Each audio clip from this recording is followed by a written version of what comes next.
Hello and welcome to the 10th Rotax World Grand Finals in Egypt. I'm Tiffany Chittenden and I hope you enjoy the event.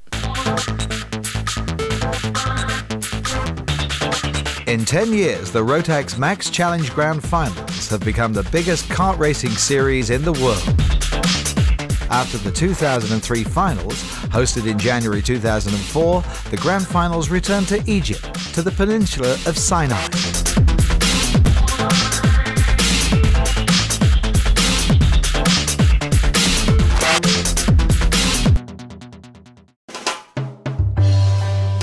The first RMC Grand Finals took place in 2000 in Puerto Rico. Since that first race, the Grand Finals have been held in Malaysia, South Africa, Spain, Portugal, the United Arab Emirates, Italy, and here in Egypt.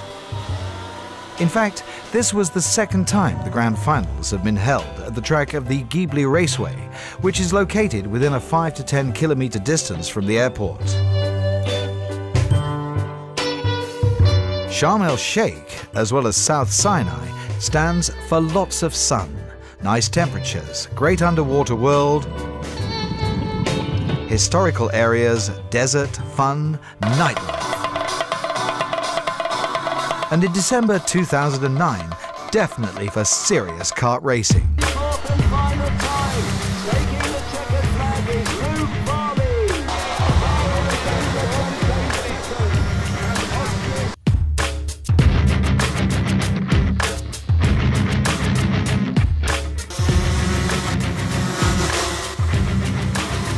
BRP Powertrain, formerly BRP Rotax, a world leader in the production of recreational vehicles and engines, has yet again assembled many of the world's top karting drivers to compete in its annual World Championship event, the Rotax Max Challenge Grand Finals.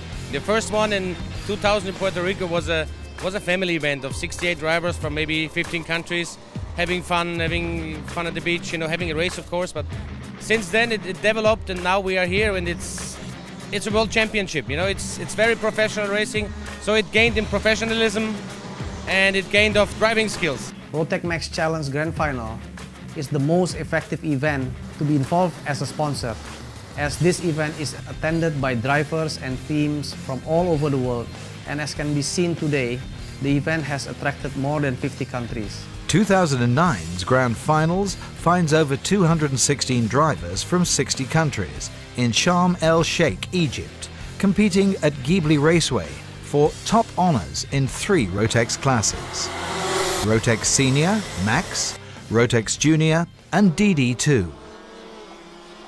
It's always good. You see Michael Schumacher and Sebastian Buemi, all these guys, they come back to karting, so you always have to keep in touch with your roots, and it's at the end of the day it's good for training and it keeps you sharp for car racing. What does your role entail once you're at the tracks, and what have you been doing for the last month or so? Yeah, this has been a difficult month. We've been here for nearly 3 weeks now, preparing everything from the parc fermé to our spare parts in the containers for all the drivers, assisting the chassis manufacturers with anything they need on kart setup, and basically just being here to prepare. With 216 drivers from 60 countries is a lot of people, so we're just trying as much as we can to make it as easy as possible for them.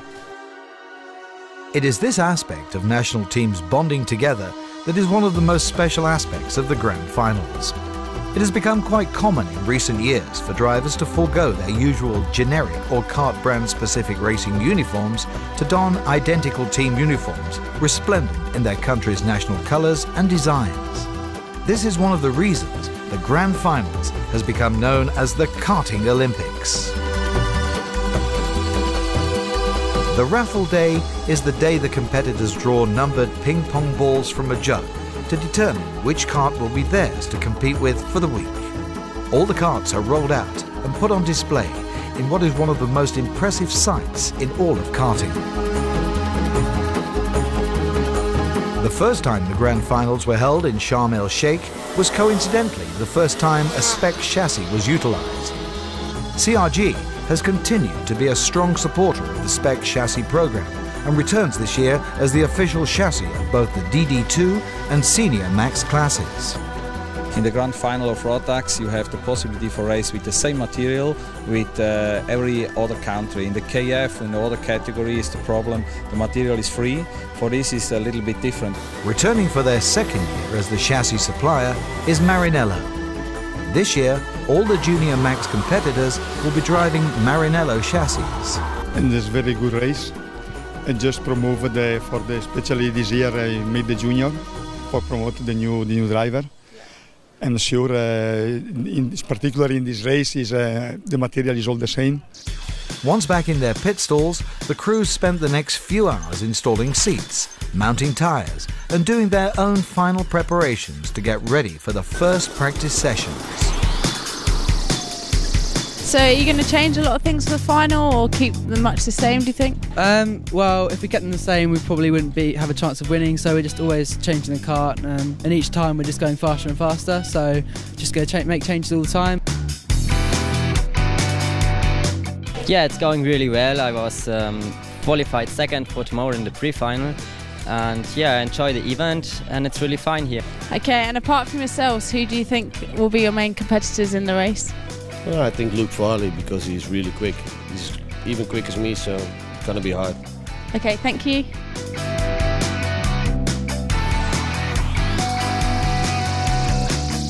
Well, the track is fantastic, and Rotax have done a superb job here again. But yesterday we had 2 sessions, today 2 more. How do you like the track here in Egypt? It's very fun, really technical. Definitely a driver's track. Okay, so since we're in Egypt, can you walk like an Egyptian? Do you want to show us? I could probably sing the song. Okay. Walk like an Egyptian.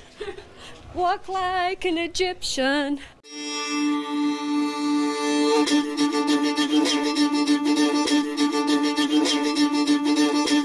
Although this has been a quiet day, the nighttime promised to provide a lot of excitement, as this is the night of the welcoming party, taking place along the top side of the track between turns 2 and 3.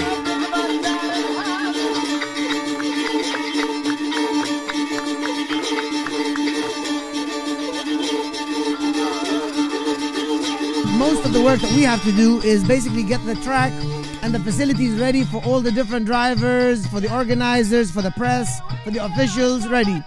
We've done that. So as far as I'm concerned, it's much easier from now on. Highlight of the night were the qualifying rounds of the Mojo tyre changing competition. We want to have the best mechanic who's going to change 4 tires in a row. So he's going to dismantle 4 tires and put 4 tires back together. The fastest time of the evening was set by the defending Mojo tyre changing world champion Wes Boswell from the United States to claim the top spot going into the finals.